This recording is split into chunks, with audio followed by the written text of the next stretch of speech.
व्यासपीठ पर विराजमान सम्माननीय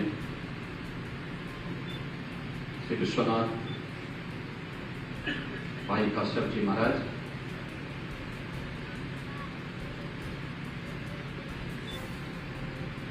इस पूरे कार्यक्रम के रचनाकार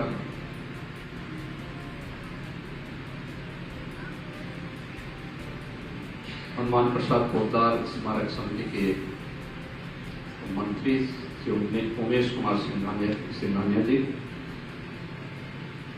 संयुक्त मंत्री श्री रसेंद्र पोगला जी,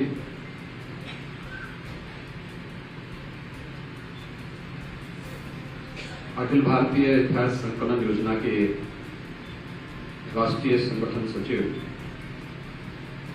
श्री पाल मुकुंद जी,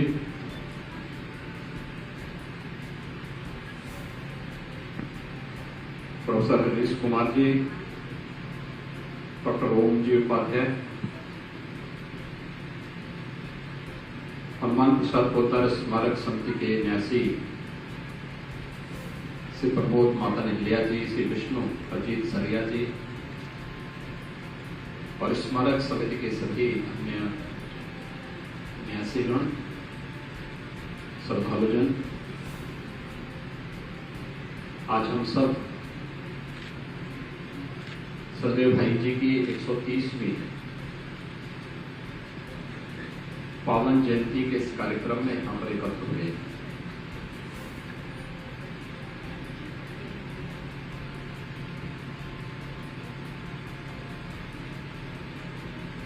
इतने वर्षों के बाद भी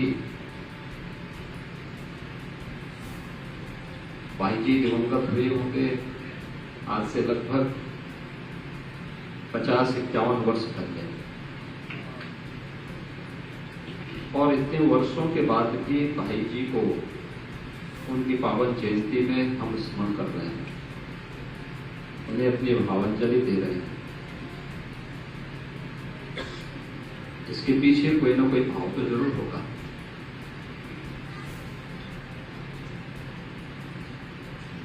अगर आज भी उसी श्रद्धा भाव के साथ जब वो अपने भौतिक देह से हम सबके सामने थे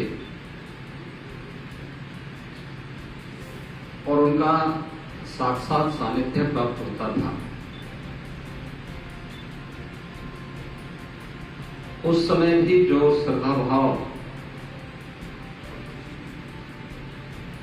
प्रत्येक सनातन धर्मावलंबी का उनके प्रति था, वही आज भी बना हुआ है। तो कारण जरूर होगा, और उसका सबसे बड़ा कारण है वह ये कि सदैव भाई जी ने कभी भी अपने विचार और अपने आचार में, यानी अपने आचरण और अपने विचार में कहीं भी अलग अलग भाव नहीं होने दिया। ऐसा नहीं कि बोला कुछ और किया कुछ। एक सच्चा धार्मिक व्यक्ति वही होता है जो बोलता है उसके अनुरूप आचरण भी करता है, और वही विश्वसनीयता का आधार बनता है। इतने वर्षों के बाद भी अगर हम सब उनका स्मरण कर रहे हैं तो इसलिए कि जिस श्रीमद् भगवत गीता के आदर्शों को लेकर के उन्होंने कल्याण के आदि संपादक के रूप में अपनी सेवा प्रारंभ की थी, उसमें जिस प्रकार के लेख लिखे, जिस प्रकार के आलेखों का संपादन किया, उसके अनुरूप उन्होंने जीवन स्वयं भी जिया।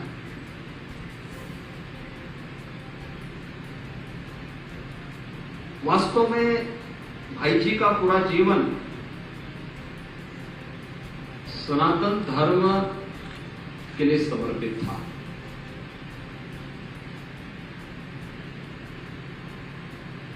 हमें आश्चर्य होता है कभी कभी जब हम लोग देखते हैं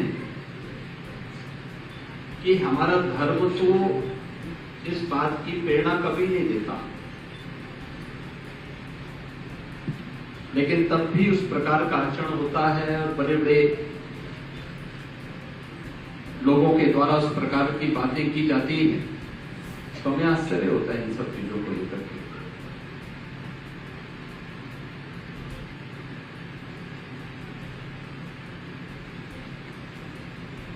धर्म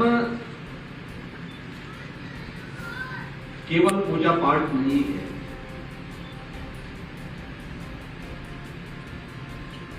धर्म केवल एक उपासना विधि नहीं है। रिलीजन एक उपासना विधि हो सकती है,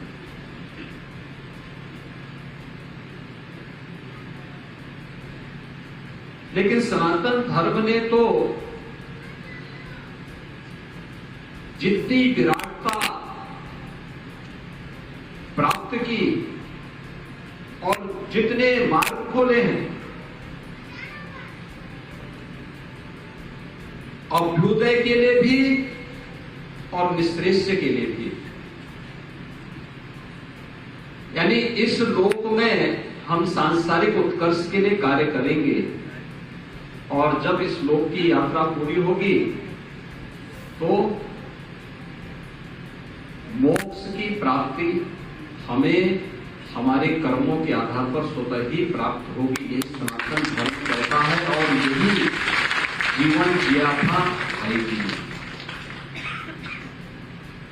अब याद करिए, कोई भी ऐसा राष्ट्रीय आंदोलन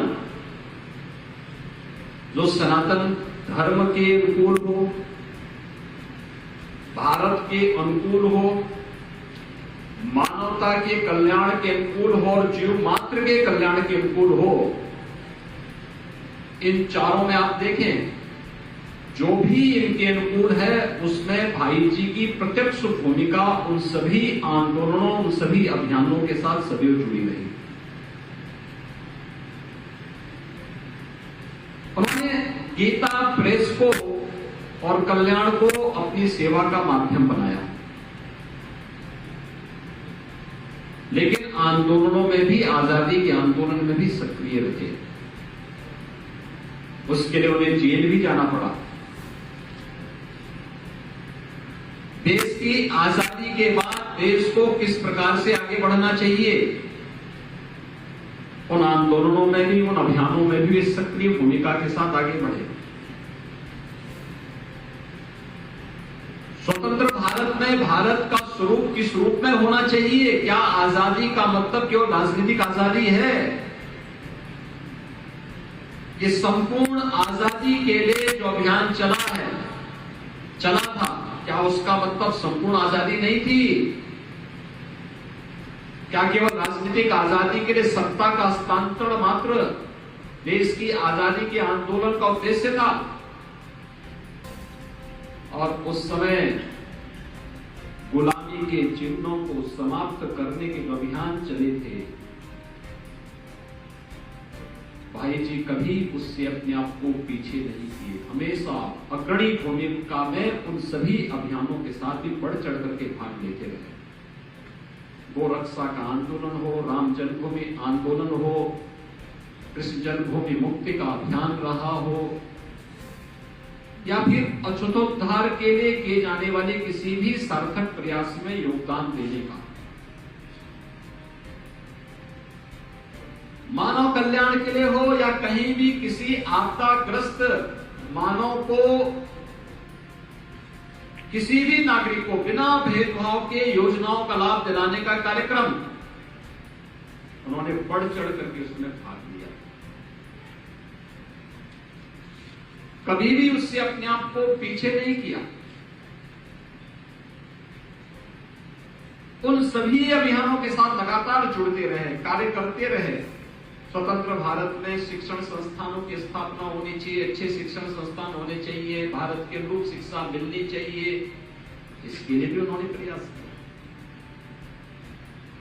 केवल गोरखपुर में नहीं, देश के अलग अलग क्षेत्रों में उनके द्वारा किए गए प्रयास उस बात के आज भी उन संस्थाओं के रूप में सदैव भाई जी का स्मरण हम सबको बरबस हम सबका ध्यान आकर्षित कर देता है। इसलिए आज के दिन पर धर्म का मतलब केवल पूजा पद्धति न होकर के हम इसको संपूर्णता के साथ जब लेंगे, और श्रीमद् भगवत गीता ने भी हमें हमेशा कहीं भी धर्म की परिभाषा को एक छोटे से मार्ग तक सीमित करके नहीं रखा है, उसको एक विराटता के साथ लेने का प्रयास किया है। सदैव कर्तव्य के प्रति आग्रही बनाया हर एक व्यक्ति को। अगर हम अपने कर्तव्यों के प्रति ईमानदार नहीं हैं तो हमें धार्मिक कहलाने का कोई अधिकार नहीं है। मैं अगर अपने कर्तव्य का ईमानदारी पूर्वक निर्वहन नहीं कर रहा हूं और तब भी मैं अपने आप को सनातन हिंदू धर्मावलंबी कह रहा हूं, मुझे लगता है कि हम अपने धर्म के साथ न्याय नहीं कर पा रहे हैं। हम न्याय नहीं कर रहे हैं। ये हमारा राष्ट्रीय दायित्व भी है और सनातन धर्म के प्रति हमारा यह कृतज्ञता ज्ञापित करने का एक माध्यम भी कि हम अपने कर्तव्यों का निर्वहन करें। कर्तव्य के प्रति हम सबके द्वारा ईमानदारी से क्या ज्ञान निर्वहन, वह हमें एक सच्चा सनातन धर्मावलंबी बनाता है। लेकिन जब भी हम उसे केवल पूजा पद्धति तक सीमित करते हैं तो हम उन्हें उन संकुचित दायरों में कैद करके रखते हैं जो दुनिया के अंदर उन्हें किसी एक सेक्ट के रूप में, किसी एक मत और मजहब के रूप में उन छोटे से संकीर्ण दायरे में कैद करने का एक प्रयास होता है। सनातन धर्म बहुत विराट स्वरूप है, संपूर्ण मानवता के कल्याण का मार्ग प्रशस्त करने वाला, केवल मानवता ही नहीं जीव मात्र को जीने की प्रेरणा देने वाला एक ऐसी जीवन पद्धति है जिसमें सबको समाहित करने की क्षमता है, सबको अपने साथ जोड़ने की सामर्थ्य रखता है। हमने कभी नहीं कहा इस बात को कि मैं ही बड़ा हूं, कभी नहीं कहा। सनातन हिंदू धर्म की शिक्षाएं तो बहुत विराट है।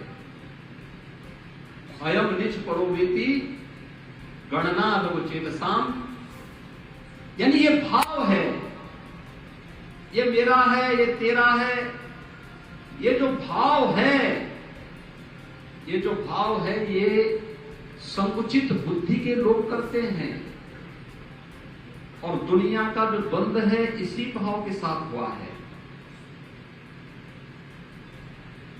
इन्हीं से शुरू होता है। जहां पे द्वंद खड़ा होगा, जहां पे संकुचित भाव होगा, वहां द्वंद खड़ा होगा, क्योंकि फिर एक बोलेगा मैं बड़ा हूं, दूसरा कहेगा मैं बड़ा हूं। ये तो हर व्यक्ति जानता है कि दुनिया का सबसे प्राचीन ग्रंथ अगर कोई है तो ऋग्वेद है। यह हर व्यक्ति जानता है कि दुनिया के सबसे प्राचीन धार्मिक नगरी, सांस्कृतिक नगरी के रूप में किसी की पहचान है तो वह काशी की पहचान है। दुनिया के पहले राजा कोई हुए हैं, वह मनु हुए हैं और वह अयोध्या के राजा थे। यह हर व्यक्ति जानता है।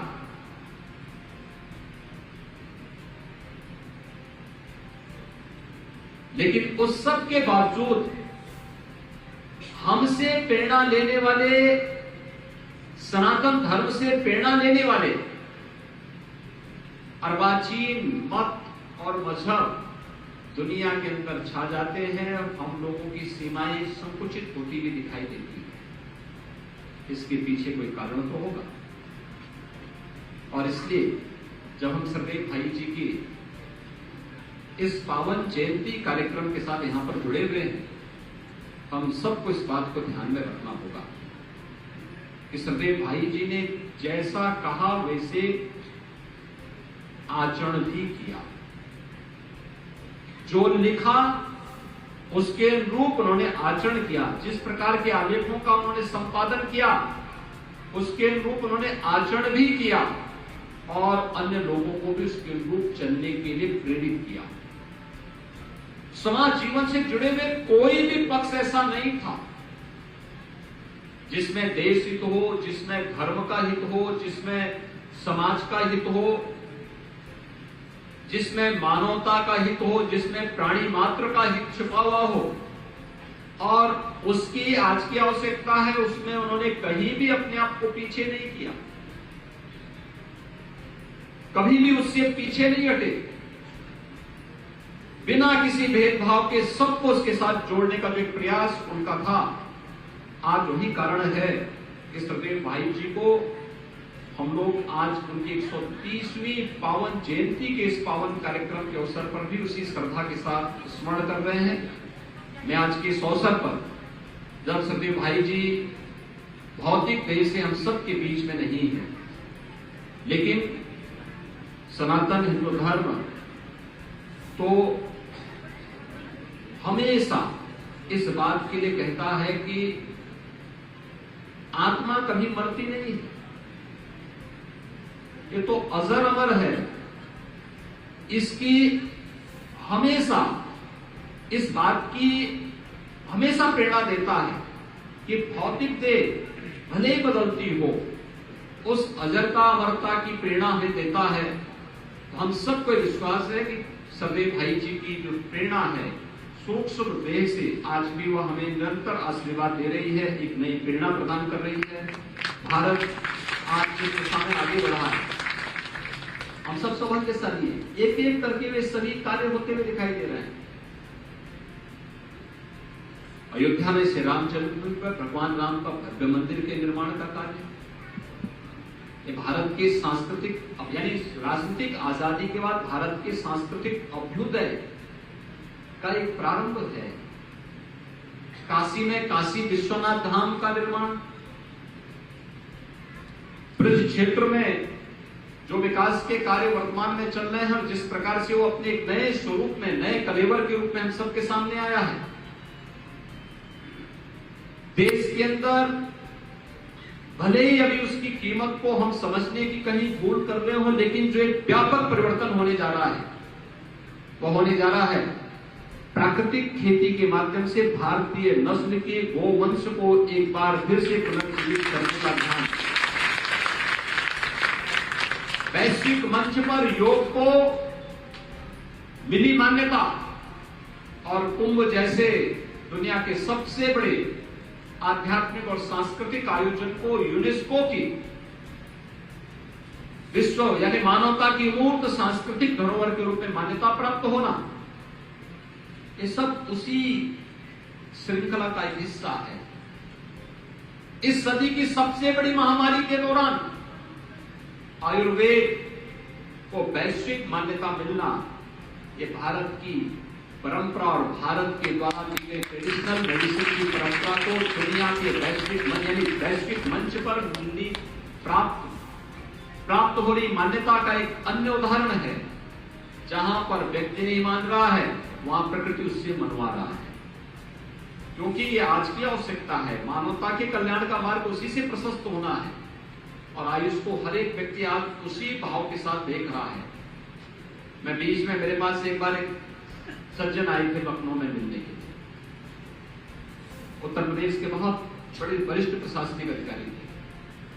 उन्होंने मुझे फोन किया एक दिन कि मैं आपसे जरूरी बात से मिलना चाहता हूं। मैंने कहा क्या है, कोई विशेष? उन्होंने कहा कि मेरा ग्रैंडसन आया है यूएस से, आपसे मिलना चाहता है। तो मैंने उनको समय दिया, मैंने कहा ठीक है, उस समय आ जाना। वे आए तो मैंने कहा बताइए कोई विशेष बात है? उन्होंने कहा नहीं, मेरा ग्रैंडसन आपसे कुछ पूछना चाहता है। मैंने कहा क्या करते हो वहां? उसने कहा मैं वहां सॉफ्टवेयर इंजीनियर हूं और वहां कार्य करता हूं। तो मैंने कहा फिर आपका यहां पे क्या मतलब, कोई विशेष जिज्ञासा यहां से? उसने कहा नहीं, मैं एक बात जानना चाहता हूं।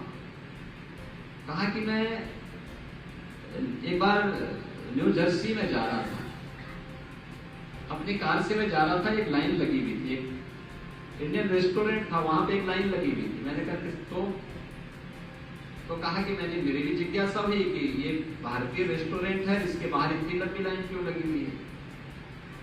तो सभी लोग थे उसमें, भारतीय मूल के लोग भी थे, अंग्रेज भी थे, सभी लोग उसमें लाइन में लगे हुए थे। मैंने कहा तो मेरी भी जिज्ञासा हुई क्या है मामला। तो मैं गया, देखा वहां इतने छोटे छोटे गिलास पे लोगों को एक पीला पेय पिलाया जा रहा है, लोग ले रहे थे उसको $5 दे रहे थे।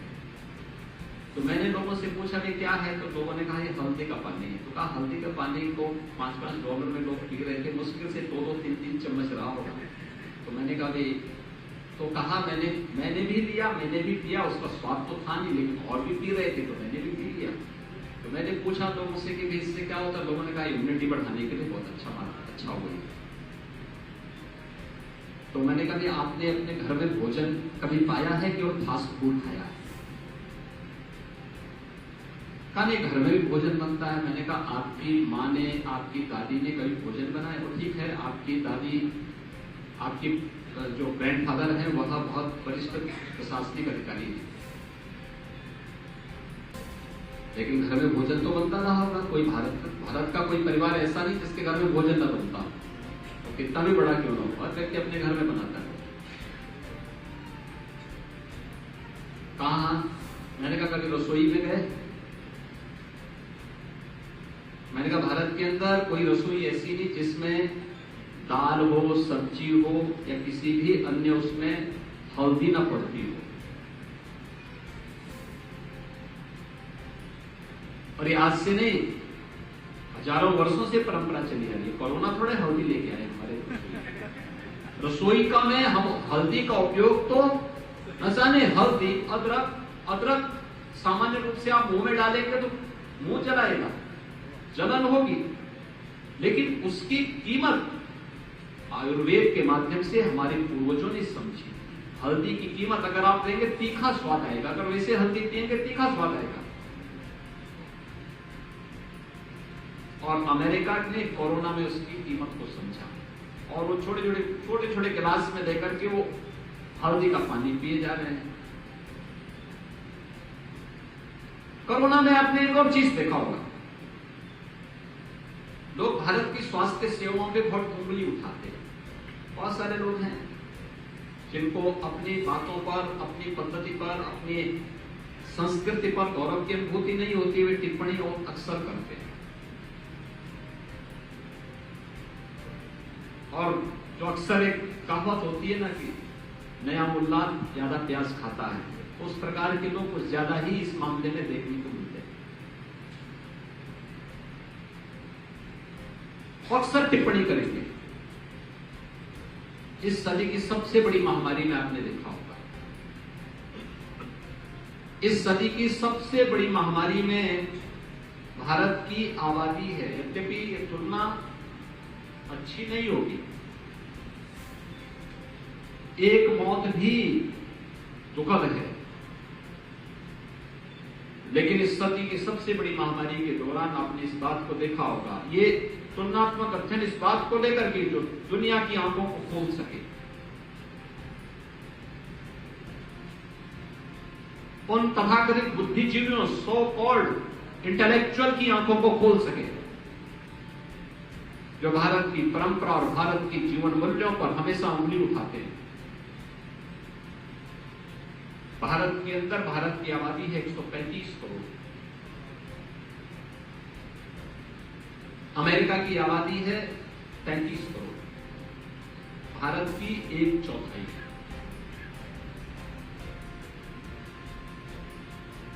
लेकिन कोरोना में अमेरिका के अंदर भारत से 1.5 गुनी मौतें हुई। ऐसा नहीं कि अमेरिका के अंदर भारत से अच्छी स्वास्थ्य की सुविधा, भारत से कई ज्यादा गुना अच्छी स्वास्थ्य की सुविधाएं हैं, लेकिन प्रबंधन में भारत का बेहतरीन रहा। भारत ने प्रधानमंत्री मोदी जी के नेतृत्व में बेहतरीन कोरोना प्रबंधन का उन्होंने प्रस्तुत किया, और कोरोना प्रबंधन और नेतृत्व की ये क्षमता तो थी ही, भारत के पारिवारिक जीवन ने घर के अंदर भोजन बनाने की जो कार्रवाई शुरू की, पहले से हम घर के अंदर ही भोजन पाते हैं। साबित हो गया फास्ट फूड हमेशा खतरनाक होगा। हम घर में खिचड़ी खाएं, वो आपको स्वास्थ्यवर्धक बनाएगी, स्वस्थ रखेगी। लेकिन बाजार की कोई भी चीज ज्यादा समय तक खाएंगे तो वह आपकी इम्यूनिटी को कमजोर करेगी, पाचन तंत्र को कमजोर करेगा, व्यक्ति को कमजोर करेगा, व्यक्ति को एक समय के बाद बीमार कर देगा। घर में सब्जी रोटी खाइए, घर में रोटी नमक खाइए, घर में दाल रोटी खा लीजिए, दाल चावल खा लीजिए, वो आपके लिए स्वास्थ्यवर्धक होगा। लेकिन फास्ट फूड खाने वाले और रात को बना करके या सुबह बना करके अगले दिन फ्रिज में रख करके खाने वाले लोगों की क्या दुर्गति हुई थी। कोरोना ने इसका भी उदाहरण हम सबके सामने प्रस्तुत किया।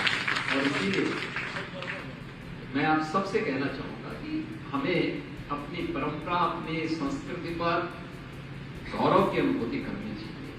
हमारे ऋषि मुनियों ने जो कुछ भी दिया है ये बड़े शोध के साथ दिया है। आज योग 21 जून के दिन दुनिया के 150 से ज्यादा देश योग के साथ जुड़ते हैं। चीन जैसा देश भी जुड़ता है, योग के साथ जुड़ता है। वो ईश्वर को नहीं मानता लेकिन योग को मानता है, क्योंकि उसे मालूम है योग की पद्धति उसे निरोग करेगी और उसके साथ जुड़ रहा है। आयुर्वेद के माध्यम से, योग के माध्यम से, नेचुरोपैथी के माध्यम से कितना कुछ हम दे सकते हैं दुनिया में, कितने लोगों का कल्याण का मार्ग प्रशस्त कर सकते हैं। जब भी हम अपनी परंपरागत पद्धति को अपना करके आगे बढ़ेंगे, स्वस्थ रहेंगे, निरोग रहेंगे, आज उस दिशा में प्रयास किए जाने की आवश्यकता है। घर घर में पहले वैद्य हुआ करते थे, बूढ़ी नानी, बूढ़ी दादी, बाबा, ये सब इनके पास अपने अपने नुस्खे होते हुआ करते थे, हर एक चीज को बताते थे। हमने उसको समय के अनुरूप मॉडर्न बनने के उसमें सबको विस्मृत कर दिया, उसको कहीं लिपिबद्ध नहीं किया, डॉक्यूमेंटेशन नहीं किया। ऐसे नहीं थे भारत के ऋषि, वे जानते थे एक समय ऐसा भी आएगा जब लोगों की पद्धति समाप्त हो गई। इसीलिए आज से महाभारत युद्ध के बाद जब पराभव का काल आया तो लोगों ने एक भारत के ऋषि मुनियों ने इसीलिए नैमिषारण्य में एक बड़ी गोष्ठी की। 88,000 ऋषि एकजुट हुए। उन्होंने कहा कि देखो आने वाले समय कठिन है, कम से कम जब कभी जो पीढ़ी अपनी परंपरा और अपनी संस्कृति पर गौरव कर पाएगी, उसके लिए हम आज के ज्ञान को धरोहर के रूप में लिपिबद्ध करके छोड़ दें। आप सोचिए, हमें कृतज्ञता ज्ञापित करनी चाहिए उन ऋषि मुनियों की जिन्होंने सबको लिपिबद्ध किया। 3 वर्ष से अधिक समय तक ये कार्य नैमिषारण्य में चलता रहा। 88,000 ऋषि मुनि एक साथ जुटे थे नैमिषारण्य में, और फिर ये कार्य चलता रहा। आप सोचिए ना, 3 वर्ष तक लगातार कार्य हुआ। 88,000 ऋषि मुनि उसको लिपिबद्ध करते रहे, तब आपके पास वैदिक ज्ञान आज धरोहर के रूप में आपको प्राप्त हो पा रहा है। यद्यपि मध्यकाल में उस ज्ञान को आक्रांताओं ने काफी हद तक नष्ट करने का प्रयास किया, काफी हद तक, लेकिन फिर भी जो कुछ हमारे पास है इसको संरक्षित करिए। और सरदेव भाई जी ने उस ज्ञान को संरक्षित करके उसके प्रचार प्रसार में अपना पूरा जीवन जोड़ दिया। पूरा जीवन उसी धरोहर के संरक्षण के लिए उन्होंने आजादी के बाद, आजादी के दौरान प्रत्यक्ष उस लड़ाई के में भागीदार बनते हुए भारत के सांस्कृतिक आंदोलन को, जो भारत को भारत की पहचान दिला सके, उसी के लिए समर्पित किया था। आज उनकी 130वीं पावन जयंती के अवसर पर मैं उन्हें विनम्र श्रद्धांजलि अर्पित करने के लिए आज यहाँ पर आया हूँ। मैं इस अवसर पर सरदेव भाई जी को गोरखपीठ की ओर से, उत्तर प्रदेश शासन की ओर से भी, उत्तर प्रदेश के सभी नागरिकों की ओर से विनम्र भावांजलि देता हूं, उनके श्री चरणों में नमन करता हूं और यही प्रार्थना करता हूं कि उनका आशीर्वाद निरंतर प्रत्येक उस भारतवासी को प्राप्त हो जो भारत और भारतीय संस्कृति पर गौरव की अनुभूति करता है और उसके बारे में कुछ करना चाहता है। आप सबकी प्रति मेरी मंगलमय शुभकामनाएं। धन्यवाद।